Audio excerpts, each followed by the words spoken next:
بسم اللہ الرحمن الرحیم۔ میرے سامعین، ناظرین، حاضرین، سب کو آداب کہتا ہوں۔ عوام کا پاکستان کے عنوان سے آپ کی خدمت میں پروگرام لایا ہوں خالد محمود خان کے ساتھ۔ میں ہمیشہ کوشش کرتا ہوں کہ میں مشکل ترین چیزیں جو عام طور پر عوام کے لیے سمجھنا مشکل ہوتی ہیں ان کو آسان ترین انداز میں پیش کروں تاکہ سمجھ آئے۔ اس کی وجہ یہ ہے کہ عوام جاہل یا ان پڑھ نہیں ہوتے، عوام محروم ہوتے ہیں، تعلیم سے محروم ہوتے ہیں، تعلیم کے وسیلوں سے محروم ہوتے ہیں، تو پھر ان کو وہ آگاہی بھی آسانی سے نہیں ملتی ہے جو صاحب علم لوگوں کے پاس۔ اس لیے میں اپنی جو مشکل باتیں ہوتی ہیں وہ میں آپ کو آسان ترین انداز میں بتاتا ہوں۔ پہلے تو میں مختصراً یہ بتا دوں کہ مشکل باتیں ہوتی کیوں ہیں۔ مشکل باتیں اس لیے ہوتی ہیں کہ آپ کو سمجھ ہی نہ آئے اور آپ کے پاس جو کچھ ہو جائے آپ کے ساتھ آپ کو اس کی خبر ہی نہ ہو۔ آپ کا گھر لٹ جائے اور آپ کو معلوم ہی نہ ہو، آپ کو لٹیرا آپ کے گھر پہ قبضہ کر لے اور آپ کو خبر ہی نہ ہو، اس کے پاس قانونی کاغذات بھی ہوں آپ کے گھر کے۔ اس طرح کے فراڈ، اس طرح کے دھوکے، اس طرح کے فریب اور اس طرح کی ٹھگی، سارے کا سارا نظام اسی بات پر ہوتا ہے کہ ان چیزوں کی آپ کو سمجھ ہی نہ آئے، اس اصول کی سمجھ نہ آئے، اس قانون کی سمجھ نہ آئے، اس طریقہ کار کی آپ کو سمجھ ہی نہ آئے جس کے تحت آپ کا استحصال کیا جاتا ہے، آپ کو نشانہ بنایا جاتا ہے، آپ کے حقوق چھین لیے جاتے ہیں اور آپ پر مختلف مصیبتیں نازل فرمائی جاتی ہیں اور آپ کے بہت سے حقوق کو سلب کر لیا جاتا ہے۔ تو اس لیے مشکل قوانین بنانا، ان کے مشکل طریقہ کار بنانا ان کے فائدہ میں ہوتا ہے جو بناتے ہیں، تاکہ آپ کو اس کی سمجھ نہ آئے کہ یہ ہوا کیا ہے۔ مثال کے طور پر میں آپ کو ایک آسان مثال دیتا ہوں۔ آپ کی آبادی تقریباً 24 کروڑ کہی جاتی ہے، لگ بھگ کچھ اوپر یا تلے ہوگی۔ ہم فرض کر لیتے ہیں ایک روپیہ ایک فرد کے حساب سے کوئی بھی ٹیکس صوبائی سطح پر یا مرکزی سطح پر لگا دیا جاتا ہے تو ہر آدمی کو 1 روپیہ دینا ہوگا۔ اس 1 روپیہ سے حکومت کو ایک دن میں 24 کروڑ کی آمدنی ہوگی۔ ان کو آسانی یہ ہے کہ انہوں نے جو قانون بنایا آپ کے لیے 1 روپے کا، وہ یہ تھا کہ آپ کو سمجھ ہی نہ آئے کہ روپیہ کتنا مہنگا ہے یا آپ کے لیے روپیہ کتنا بے قیمت ہے۔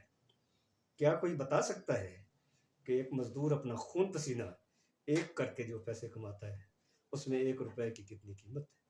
کیا کوئی بتا سکتا ہے کہ سردی اور گرمی کے موسم میں گندم اگانے والا، چاول اگانے والا، مکئی پیدا کرنے والا، چینی کے لیے گنا پیدا کرنے والا اور کپڑے کے لیے پھٹی پیدا کرنے والا کتنا خون پسینہ اپنا اس پہ خرچ کرتا ہے، راتوں کی نیندیں حرام کرتا ہے اور اس کی ساری زندگی قبر میں جانے کے بعد تو مٹی مٹی ہونا ہی ہے، اسی زندگی میں وہ مٹی زندگی بسر کرتا ہے، تو اس کے 1 روپے کی کیا قیمت ہے؟ یہ وہ باتیں ہیں جو میں ایک دیہاتی آدمی کی حیثیت سے جو وہاں پہ میں جانتا ہوں کہ دیہاتوں میں دور دراز کے علاقوں میں عوام کے ساتھ جو سلوک ہوتا ہے، شہروں میں بھی ہوتا ہے۔ اصل بات تو درجہ بندی کی ہے، جو غریب لوگ ہوتے ہیں، کمزور ہوتے ہیں، وہ شہروں میں بھی ہوتے ہیں، دیہاتوں میں بھی ہوتے ہیں۔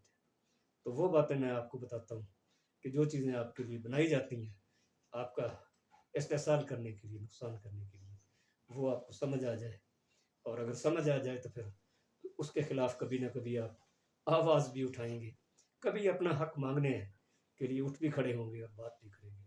اور یاد رکھیں، دنیا میں کبھی حق مانگے بغیر کوئی نہیں دیتا ہے۔ میں پوری دنیا، تاریخ عالم کی بات کر رہا ہوں۔ عوام کو کسی نہ کسی سطح پر کوشش کرنا پڑتی ہے۔ میں آج موضوع تو میرا اور تھا، لیکن یہ اہم بات تھی تو آپ سے میں نے شیئر کر لیا۔ آج میں نے آپ سے ایک خواہش کرنی ہے کہ ہمیشہ تو میں آپ کو مشکل باتیں آسان کر کے بتاتا ہوں، آج مجھے میری مشکل ایک بات آپ نے آسان کر کے بتانی ہے۔ بات یہ ہے کہ ہم کو اپنی ہی قسمت پہ ہنسی آئی، ایک تو یہ بات ہے۔ دوسری بات یہ ہے کہ ہم کو اپنی ہی قسمت پہ رونا آیا۔ تو آپ مجھے یہ سمجھا دیجئے کہ وہ کون سی ایسی بات ہے، ایک ہی بات ہے جس کے ہونے پہ مجھے ہنسی بھی آئی اور مجھے رونا بھی آیا۔ یہ طنز ہے زندگی کے اس نظام پر جو آپ کے حاکموں نے آپ کو عطا کیا ہے، کہ ایک ہی وقت میں جو کھلواڑ وہ آپ کے ساتھ کرتے ہیں اس پہ ہنسی آتی ہے کہ دیکھو اس نے کیا کیا کارنامہ سر انجام دے دیا، ٹھگی کرنے کے لیے کیا کیا شعبدہ بازی کی، جادوگری کی، مداری پن دکھایا۔ دو رونا اس بات پہ آتا ہے کہ بہت مصیبتوں سے اور مشکلوں سے کمایا ہوا رزق چھین لیا گیا۔ بات یہ نہیں ہے کہ آپ کے منہ سے آ کر کوئی روٹی کا لقمہ چھین کر لے جاتا، بات یہ ہے کہ جو آپ کی کمائی ہوتی ہے اس میں کتنا پیسہ کس قانونی طریقے سے، وہ قوانین جو آپ کے خلاف بنائے جاتے ہیں اس قانونی طریقے سے آپ سے چھین لی جاتی ہے۔ یہ طنز ہے کہ ایک ہی بات پہ آپ کو ایک ہی وقت میں ہنسی بھی آتی ہے، اس میں زندگی کے خلاف ایک تضحیک ہے، ایک طنز ہے، اور ایک اس میں ناکامی کا اشارہ ہے یا علامت ہے، اور دوسری طرف اس پہ رونا کہ اپنی مصیبت میں ہے۔ وہ کہتے ہیں، میاں محمد صاحب کا کہنا ہے، لسے دا کم کی محمد نس جانا یا رونا۔ ہم تو وہ لوگ ہیں، عوام تو وہ لوگ ہیں جو لسے ہیں، کمزور ہیں، جن کے وجود میں چربیاں نہیں ہیں، وہ ہیں۔ مار کھائیں گے تو کیا کریں گے، یا چھپ جائیں گے دوڑ جائیں گے، یا کہیں چھپ کر رونے بیٹھ۔ تو یہ دو جملے میں نے جو آپ سے کہے ہیں، میری حمایت کیجیے گا، مدد کیجیے گا، رہنمائی کیجیے گا کہ ایک ہی بات پہ ہنسنا اور رونا کیوں آتی ہے، اور میں یہ کیوں کہتا ہوں کہ عوام یہ آپ کی قسمت نہیں ہونی چاہیے۔ ابھی انتخاب ہوا ہے 8 فروری 2024 کے دن آپ نے بھی دیکھا ہے، میں نے بھی دیکھا ہے، دنیا بھر کے میڈیا ہاؤسز دکھا بھی رہے ہیں، تبصرہ نگار تبصرے بھی کر رہے ہیں، اور ان کے اوپر بہت بہت رائے آ رہی ہے لوگوں کی، اور نئے نئے وہ کام اور کارنامے دکھائے جا رہے ہیں جو انتخابات میں نہیں ہونے چاہیے۔ کیونکہ انتخابات کے بارے میں تو آسان ترین بات یہ ہے کہ یہ رائے دینے کا حق جس کو ہم ووٹ کہتے ہیں، اور ووٹ دینے سے عوام اپنے حق کا تعین کرتے ہیں کہ ان کا حق کیا ہے۔ تعلیم ملنی چاہیے، روزی ملنی چاہیے، روزگار ملنا چاہیے، صحت کے وسائل ہونے چاہیے، تفریح کے وسائل ہونے چاہیے، کھلی آب و ہوا ہونی چاہیے، اور اس کے علاوہ صفائی ستھرائی کا نظام۔ یہ بنیادی 5-6 ادارے ہیں جو عوام کے علاوہ کوئی نہیں، کسی کی اور ضرورت نہیں ہوتی۔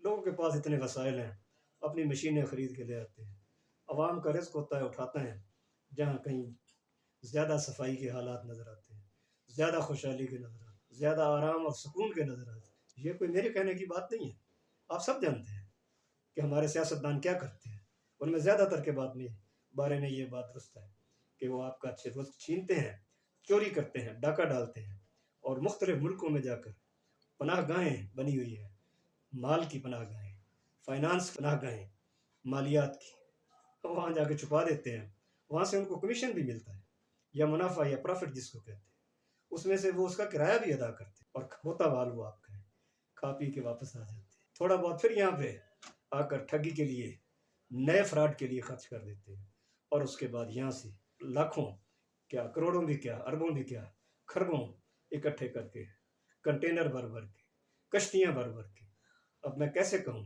کہ شاید بحری جہاز بھر بھر کے بھی لے جاتے ہیں۔ کہتے ہیں کہ پاکستان کی اینٹ سے اینٹ بجا دیں گے، کہتے ہیں ہم پاکستان کے انتخابات خرید لیں گے۔ میں تو یہ بھی تصور رکھتا ہوں کہ اگر وہ لوگ چاہیں تو شاید کبھی کہہ دیں گے کہ ہم پاکستان ہی کو خرید سکتے ہیں۔ اس کا مطلب یہ ہے کہ پاکستان اور اس کی مجموعی دولت ان کی لوٹی ہوئی دولت سے کم ہے۔ تو یہ جو انتخابات ہوئے ہیں یہ ایک نیا سن ہے، اس میں دو حصے ہیں۔ ایک تو انتخابات سے پہلے جو دھاندلی ہوئی ہے، ایک حکومت کو گرا دیا گیا، مختلف بہانے اور الزامات بنائے گئے، کوئی سچ بھی ہوں گے، کوئی جھوٹ بھی ہوں گے۔ کیا ہر سچ اور جھوٹ کی سزا یہی ہوتی ہے کہ کسی ملک کو اس کے نظام سے محروم کر دیا جائے؟ نہیں، یہ ظلم ہے۔ حکومت بنا دی گئی اقلیت کی، انہوں نے قانون بدل دیے۔ کیا یہ قانون ہے؟ یہ تو لاقانونیت ہے، جرم ہے۔ وہ قانون اپنے حق میں بنا دیے گئے۔ ابھی تک